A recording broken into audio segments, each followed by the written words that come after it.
Gig workers సంబంధించి మనతో మాట్లాడడానికి కొంతమంది గిగ్ వర్కర్స్ ఉన్నారు. సో కొద్దిసేపటి క్రితమే లేబర్ కమిషన్లో చర్చలు కూడా కంప్లీట్ అయినాయి. ఏంటి అసలు చర్చలు ఏం చెప్పారు సార్, ఏం చెప్పారు? ఇప్పుడు ఓలా, ఊబరు, ర్యాపిడో, స్విగ్గీ, జొమాటో వాళ్ళని లేబర్ కమిషనర్ సార్ పిలవడం జరిగింది సార్. అందులో మాట్లాడినాము. ఇప్పుడు సార్ వాళ్ళు ఏమన్నారంటే ఒక 7 days అడిగారు సార్. కానీ ఇప్పుడు మేము వాయిదా అయితే వేయదలుచుకోలేము. ప్రజెంట్ మేము సెక్రటరియట్కి పోతున్నాం మీటింగ్కి. మినిస్టర్ గారు పిలిచారు ఇప్పుడు మమ్మల్ని. మా ప్రధానమైన డిమాండ్స్ 3 డిమాండ్స్ సార్. ఒకటి బేస్ ఫేర్ కిలోమీటర్ కావాలి మాకు డ్రైవర్స్కి. తర్వాత రెండో డిమాండ్ మోటార్ వెహికల్ అగ్రిగేటర్ దాంట్లో చట్టంలో మాకు న్యాయం జరగాలి. మూడోది మాకు ప్రమాద బీమా అనేది కావాలి. ప్రతి డ్రైవర్కి ఏదన్నా సంభవించి మరణిస్తే అతనికి 5 లక్షల ప్రమాద బీమా ఇవన్నీ కావాలి. ఈరోజు మాట్లాడడం జరిగింది. లేబర్ కమిషనర్ సార్ గారు మాకు హామీ ఇచ్చారు. ఆర్టీఓ కమిషనర్ సార్ కూడా మాట్లాడారు ఫోన్లో. ఆ సార్ కూడా ఒక వారం రోజులు మాకు సమయం అడిగారు. కానీ మేమైతే ఇప్పుడు మనం అయితే వాయిదా వేయలేదు సార్. మినిస్టర్ ఆఫీస్కి పొన్నం ప్రభాకర్ సార్తో ఇప్పుడు మీటింగ్ ఉంది, అక్కడికి వెళ్తున్నాము. అక్కడికి వెళ్ళినాక అక్కడ సార్ వాళ్ళు ఏం చెప్తారో ఇని మాకు మా డిమాండ్స్ మాత్రం త్వరగా ఇంప్లిమెంట్ చేయాలి. బేస్ ఫేర్ కిలోమీటర్ మా ప్రధానమైన చర్చ. దాని తర్వాత ఈ మోటార్ వెహికల్ యాక్ట్ అనేది రూల్స్ పాటించాలి. ముఖ్యంగా దీని మీద మేము కృషి చేస్తున్నాం, కష్టపడుతున్నాం సార్. వాయిదా అయితే వేసే ఉద్దేశం లేదు సార్. 100% మేము ఫైట్ చేస్తాం. అవసరం అనుకుంటే అందరు డ్రైవర్లు స్విగ్గీ, బేస్ ఫేర్ ఎంత అడుగుతున్నారు, ఇప్పుడు ఎంత ఇస్తున్నారు కంపెనీ మీకు, ఇప్పుడు ఎంత ఇస్తున్నారు, ఇప్పుడు ఎంత డిమాండ్ చేస్తున్నారు మీరు? ఇప్పుడు 40 రూపాయలు ఇస్తున్నారు సార్ బేస్ ఫేర్ అనేది. అది 2014-10 నుంచి వస్తుంది సార్. ఇప్పుడు గ్యాస్ రేట్ పెరిగింది, డీజిల్ రేట్ పెరిగింది, పెట్రోల్ రేట్. అదే బేస్ ఫేర్తో మేము బతకగలుగుతాం సార్? బతకలేము కదా సార్. మినిమం కిలోమీటర్ 9 రూపాయలు ఇస్తుంది సార్. ఆటోకి 9, క్యాబ్కి 13 రూపాయలు. దాని మీద మేము ఎట్లా బతుకుతాం సార్? బతకలేంగా. స్విగ్గీ, జొమాటో వాళ్ళకి 20 రూపాయలు ఇస్తుంది సార్. 3-4 కిలోమీటర్లు పోయి వాళ్ళు పికప్ చేసుకొని డెలివరీ చేస్తే 40 రూపాయలకి ఏమొస్తుంది సార్? మేము మినిమం ఒక బేస్ ఫేర్ అడిగాము. ఆటోకి మినిమం 80 రూపాయలకు 3 కిలోమీటర్లు, తర్వాత 20 రూపాయలు కిలోమీటర్ అడిగాము సార్ మేము. అది మాకు ఇస్తే మాకేమి ఇబ్బంది లేదు సార్. ప్లస్ 5 లక్షల ప్రమాద బీమా ఈ గవర్నమెంట్ అయితే ఇప్పటివరకు దాని మీద ఇంప్లిమెంట్ చేయలేదు సార్. 3 సంవత్సరాల నుంచి ఈ ప్రమాద బీమా అనేది తుంగలో దొక్కేసింది. డ్రైవర్స్కి చాలా అన్యాయం. 1300 మంది ఆటో డ్రైవర్స్, క్యాబ్ డ్రైవర్స్ చనిపోయారు సార్. ఎవరికి ప్రమాద బీమా ఇవ్వలేదు. ఇంతకుముందు నా గవర్నమెంట్ డ్రైవర్స్కి ప్రమాద బీమా అని అప్లై చేసేది సార్. 5 lakhs చేసేది సార్. ఇప్పుడు అవి కూడా వస్తలేవు సార్. చాలా ఇబ్బందుల్లో ఉంటున్నాం సార్. ఆటో డ్రైవర్లు దినదిన గండం అవుతుంది సార్. 83 రూపాయల గ్యాస్ రేట్ ఉంది, 125 రూపాయలకు పోయింది సార్ ఇరాన్ అమెరికా యుద్ధం జరిగినప్పుడు. అయినా కానీ మేము ఆటోలు నడుపుకున్నాం సార్. ఏ రోజు మేము బంద్ పెట్టలేదు పబ్లిక్కి ఇబ్బంది పడొద్దని. ఇప్పుడు కూడా మా డిమాండ్ నెరవేరకపోతే లాభం ఏంది సార్? మీకు మేము ఇంకొంతమంది డ్రైవర్లు ఉన్నారు, మాటిచ్చే ప్రయత్నం చేద్దాం. బ్రదర్, మీరు ఎక్కడ జాబ్ చేస్తారంటే ఎక్కడ పని చేస్తారు? ఇప్పుడు ఎంత ఉంది, ఎంత రావాలని డిమాండ్ చేస్తున్నారు? మేము ఐటీలో జాబ్ చేస్తామండి. ఐటీలో క్యాబ్ నడిపిస్తున్నాము. దాదాపు ఇక్కడ హైదరాబాద్ ఐటీ ఇండస్ట్రీలో దాదాపు 1,00,000 పైచీలకే క్యాబులు నడుస్తున్నాయి. అయితే ప్రీవియస్ గవర్నమెంట్ ఉన్నప్పుడు, అంతకుముందు ఐటీ ఎప్పుడు ఎక్కడ స్టార్ట్ అయిందో అప్పుడు పర్ ప్యాకేజ్ సిస్టమ్ ఉంటుండే. ప్యాకేజ్ సిస్టమ్ ఏంటంటే ఒకటి పికప్ అండ్ డ్రాప్కి దాదాపు 30,000, 35,000, 40,000 అట్లుంటుండే. అది రాను రాను ఏమవుతుందనంటే ఇక్కడ ఈ పెట్రోల్ రేట్లు పెరుగుతున్నాయి, డీజిల్ రేట్లు పెరుగుతున్నాయి, సిఎన్జి రేట్లు పెరుగుతున్నాయి. అన్నీ పెరుగుతున్నప్పుడు ఇక్కడ క్యాబ్ రేట్లు మాత్రం తగ్గుతున్నాయి. ఎందుకంటే ఇప్పుడు ప్రతి ఒక్కటి వచ్చేసి ట్రిప్ సిస్టమ్ చేశారు. ట్రిప్ సిస్టమ్ చేసిన తర్వాత ఏమవుతుందనంటే వీళ్ళు 10 కిలోమీటర్లకి 400 రూపాయలు ఇస్తున్నారు. తర్వాత కిలోమీటర్ 20 కిలోమీటర్లకి 500 రూపాయలు ఇస్తున్నారు. 30 కిలోమీటర్లు దాటితే 600 రూపాయలు ఇస్తున్నారు. ఇప్పుడు ఏమవుతుందనంటే ఇక్కడ ఐటీలో మా డ్రైవర్లు చాలా నష్టపోతున్నారు. వీళ్ళది ఏంటనంటే ఫస్ట్ ఆఫ్ ఆల్ వచ్చేసి ఇక్కడ మొత్తం పాన్ ఇండియా వెండర్ సిస్టమ్ వచ్చేసింది ఇక్కడికి. ఎందుకంటే హెడ్ ఆఫీసెస్ అన్నీ గుర్గాంలో ఉన్నాయి, ప్లస్ బెంగళూరులో ఉన్నాయి, చెన్నైలో ఉన్నాయి. వీళ్ళు ఏంటంటే పాన్ ఇండియా వెండర్స్ అక్కడ ఉండి వీళ్ళు అక్కడ అగ్రిమెంట్ చేసుకుంటున్నారు. ఇక్కడికి వచ్చేసి సబ్ వెండర్స్ని పెట్టేసి ఫస్ట్ ఆఫ్ ఆల్ డ్రైవర్లను దోపిడీకి గురి చేస్తున్నారు.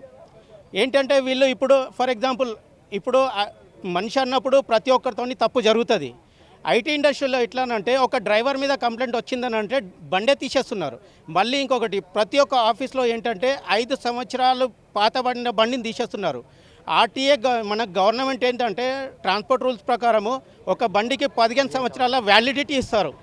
బట్ ఇక్కడ ఏంటంటే ఐటీ ఇండస్ట్రీలో 5 సంవత్సరాలు దాటిందనంటే ఆ బండిని రిమూవ్ చేసి పారేస్తున్నారు.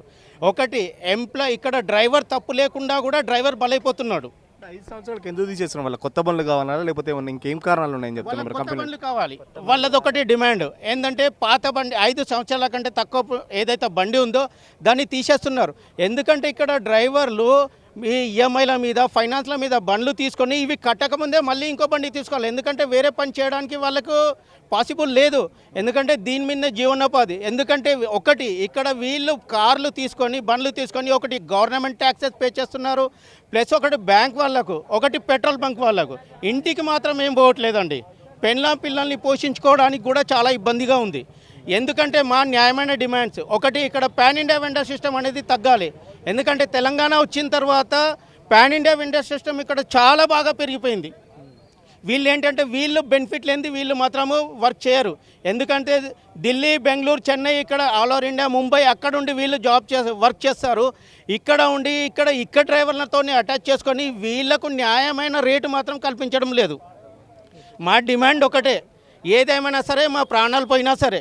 ఎందుకంటే 2014 కంటే ముందు ఏదైతే ఉండేనో ఇంకా ఆ రేట్లు కొంచెం పెరగాలే తప్ప, ఇప్పుడు ఒక ఫర్ ఎగ్జాంపుల్ నూనె ప్యాకెట్ తీసుకున్నా కానీ రేట్లు పెరిగినాయండి. ఈ డ్రైవర్ల రేట్లు మాత్రం దినాదినం తగ్గుతూ ఉన్నాయి.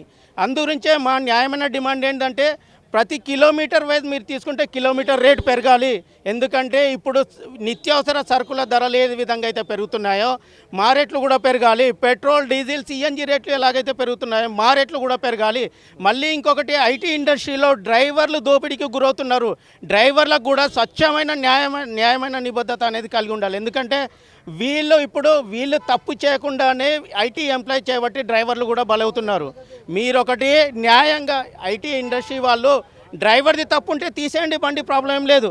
మీరు ఎంప్లాయ్ ఫేవర్లో చేస్తున్నారు, మీరు ఎంప్లాయ్ది తప్పున్నారు, మీరు ఎంప్లాయ్కి ఫేవర్ చేస్తారు. బట్ ఇక్కడ వెండర్ సిస్టమ్ అనేది డ్రైవర్కు మాత్రం సపోర్ట్ చేయట్లేదు. అందుకే నేను క్యాబ్ డ్రైవర్ అండి, ఆల్ ఇండియా డ్రైవర్స్ అసోసియేషన్ ప్రధాన కార్యదర్శిని. అయితే నేను గత 2014 నుంచి డ్రైవింగ్లో ఉన్న ఓలా ఊబర్లో నడుపుతున్నా. ఇప్పుడు ర్యాపిడో వచ్చింది. ర్యాపిడో రావడం వల్ల ఏమైందంటే ఫేర్లు తక్కువైపోయి కాంపిటీషన్లో కొట్లాడుకొని మాకు వచ్చే ఆదాయానికి గండి పడుతుంది. ఇప్పుడు ర్యాపిడో ఒక రేటు, ఓలా ఊబర్ ఒక రేటు పెట్టుకోవడం వల్ల వాళ్ళు కాంపిటీషన్లో డ్రైవర్లను సతమతం చేస్తారు. మేము 2014 ఉన్నప్పుడు 52 రూపాయలు డీజిల్ రేటు ఉంటే ఇవాళ 104 రూపాయలు డీజిల్ రేట్ అయింది. అప్పుడు అదే రేటు, ఇప్పుడు అదే రేటు అంటే డ్రైవర్ జీవనశైలి చాలా ఇబ్బందికరంగా ఉంది. మేము రోజుకు 14 గంటలు పనిచేసినా కూడా ఇంటికి ఒక 500 తీసుకునే పరిస్థితి లేదు. మాకు వెహికల్ కానీ డీజిల్ కొంటే ఇంటికి ఉంటలేదు, ఇంటికి ఉంటే డీజిల్ కొంటలేదు, బండి మెయింటెనెన్స్ కూడా వెళ్ళే పరిస్థితి లేదు. ఎందుకు ఇలాంటి దుర్భర జీవితం గడుపుతున్నాం అంటే అసలు గవర్నమెంట్ అన్న కొంచెం తెలివి తెచ్చుకొని మా తెలంగాణ బిడ్డలు అందరూ ఇబ్బంది పడుతున్నారు, మాకు ఏదో ఒక న్యాయం చేయండి అని చెప్పి మేము గవర్నమెంట్కి విన్నపించుకుంటున్నాం. దయచేసి ఈ వీడియో విన్న వెంటనే మాకు మంచి ఇంప్లిమెంట్ చేసి గవర్నమెంట్ మీకోసం చట్టం తీసుకొచ్చింది గిగ్ ప్లాట్ఫామ్ సంబంధించి. ఏమైంది మరి? చట్టం అమలు అయితే లేదా? దానికి సంబంధించి ఏం చెప్తారు? అది చట్టం అయితే అమలు చేసిండ్రని చెప్తున్నారు కానీ ఇంతవరకు అయితే గవర్నమెంట్ అయితే దృష్టికి ఇంకా పోలేదు. అది ఒకవేళ చేస్తామని అందరికీ మాకు యూనియన్లు కానీ అసోసియేషన్లు కానీ చెప్తూనే ఉన్నారు, కానీ ఇప్పటివరకు ఇది అంతవరకు అమలు పరచలేదు. మేము కూడా కేంద్ర ప్రభుత్వం నుంచి కానీ రాష్ట్ర ప్రభుత్వాల నుంచి కానీ ఇన్సూరెన్స్ అనేది ఒకటి ప్రొవైడ్ చేయమన్నాం. అంటే కేంద్ర ప్రభుత్వం 5 లక్షలు, రాష్ట్ర ప్రభుత్వం 5 లక్షలు, మొత్తం ప్రమాద బీమా 10 లక్షలు అమలు పరచాలనేది ఒకటి డిమాండ్లో ఖచ్చితంగా నెరవేర్చినాం. తర్వాత ఓలా ఊబర్ ఒక స్థిరమైన రేట్ ఏర్పాటు చేయమని చెప్పినాం. స్థిరమైన రేట్ ఏంటంటే ఇప్పుడు బైకు కావచ్చు, బైక్ నుంచి ఆటో కావచ్చు, ఆటో కానుంచి క్యాబు కావచ్చు, క్యాబ్ నుంచి ఎస్వీకి వీళ్ళకు ఒక బేస్ పేరు, ఒక బండికి ఒక బేస్ పేరు ఇస్తూ కిలోమీటర్ని ఫిక్స్డ్ చేసి తర్వాత డిమాండ్ని బట్టి పెంచాలనేది మా ఉద్దేశం. అది. Thank you. సో ఇప్పటికే ఏదైతే లేబర్ కమిషన్లో చర్చలు కూడా కంప్లీట్ అయ్యి సెక్రటరియట్లో మంత్రి పిలిచారని చెప్పేసి కార్మిక శాఖ మంత్రి అయితే వివేక్ వెంకటేశ్వర ఆధ్వర్యంలో అక్కడ చర్చలు ఉన్నాయి. సో కంపెనీ ప్రతినిధులు కూడా కొద్దిగా వాళ్ళు ఒక స్టెప్ దిగొచ్చారని చెప్పేసి ఇక్కడ ఆటో యూనియన్ల ప్రతినిధులు చెప్తున్నప్పటికీ, సో ఫైనల్గా మంత్రితో చర్చలు జరిగిన తర్వాత రేపటి బంద్కు సంబంధించి మంత్రితో చర్చలు జరిగిన తర్వాత రేపు బంద్కు సంబంధించి మేము ఒక నిర్ణయం తీసుకుంటాం. ఇప్పుడైతే చర్చలు జరుగుతున్నాయి. కంపెనీలు అయితే కొద్దిగా ఇక్కడికి దిగి వచ్చాయని చెప్పేసి, గతంలో కంపెనీలు కనీసం చర్చలకు కూడా రాకపోయేది, ఇప్పుడు చర్చలకు వచ్చాయి కాబట్టి మాకు కూడా కొంచెం ఆశ కలుగుతుంది. ఏదైతే బేస్ ఫేర్కి సంబంధించి కానీ కిలోమీటర్కు సంబంధించి రేట్లు ఏదైతే పెరుగుతున్నాయో రేట్లు పెంచాలనే డిమాండ్స్ ఉన్నాయి. డిమాండ్స్ అన్ని నెరవేరుస్తారని చెప్పేసి ఆశపడుతున్నాం. బట్ సెక్రటరియట్ చర్చలు జరిగిన తర్వాత రేపటి బంద్కు సంబంధించి అయితే నిర్ణయం తీసుకుంటాం.